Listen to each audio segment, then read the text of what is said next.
Yaklaşık bir aydır sahur ve iftar şeklinde 2 öğün besleniyoruz ve çok uzun saatler aç kalıyoruz.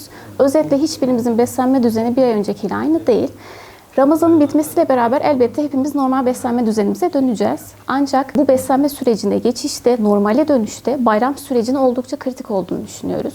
Özellikle Ramazan'ın bitmesiyle gelen rehavet, oluşan tatil algısı, bayram ziyaretleri bu gibi durumlardan dolayı hepimizde aşırı bir yemek yeme isteği oluşuyor. Ramazan'da zaten uzun açlığa bağlı olarak metabolizma hızımız yavaşlamıştı. Bu duruma bir de aşırı yemek yeme isteği ve yemek yeme durumu eklenince çeşitli sağlık problemleriyle karşılaşabiliyoruz. Bayramın 1. günden 3. gününe kadar giderek artan porsiyonların tercih edilmesi temel mantığımız olması gerekiyor.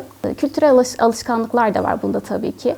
Kızartma, yağlı besinler, aşırı şekerli besinler bunların kahvaltıda tercih edilmesini çok istemiyoruz. Ayrıca sadece kahvaltı değil, diğer öğünlerde de kızartma ve yağlı besinlerin yer almaması tercihimizdir. Hem yetişkinler için hem de çocuklarımız için tatlı ve çikolata konusu hassas. Çünkü çok aşırı yenildiğinde mide bulantıları, karın ağrıları şikayetleriyle acil servise çok fazla başvuru oluyor. Her iki grubunda mutlaka dikkat etmesi gerekiyor. Bayram ziyaretleri reddedemiyoruz pek çok şeyi.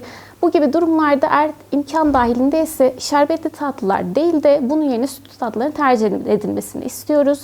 Ya da şerbetli tatlılarda olacaksa bir dilim ya da daha az, daha küçük porsiyonların tercih edilmesini biz öneriyoruz. Mutlaka günde 2-2,5 litre sıvı tüketilmesi gerekiyor. Sıvı tüketimi denilince özellikle çay ve kahve aklımıza geliyor. Ancak bu iki grubun biraz daha az tüketilmesini tercih edilmesini öneriyoruz. Biz onun yerine bol su alınması, su olmuyorsa ayran, daha az şekerli kompostolar, daha az şekerli meyve suları bunlar tercih edilebilir. Bu şekilde sıvı alımına mutlaka dikkat etmemiz gerekiyor. Beslenme gösterdiğimiz özenin fiziksel aktiviteyle de desteklenmesini tavsiye ediyoruz.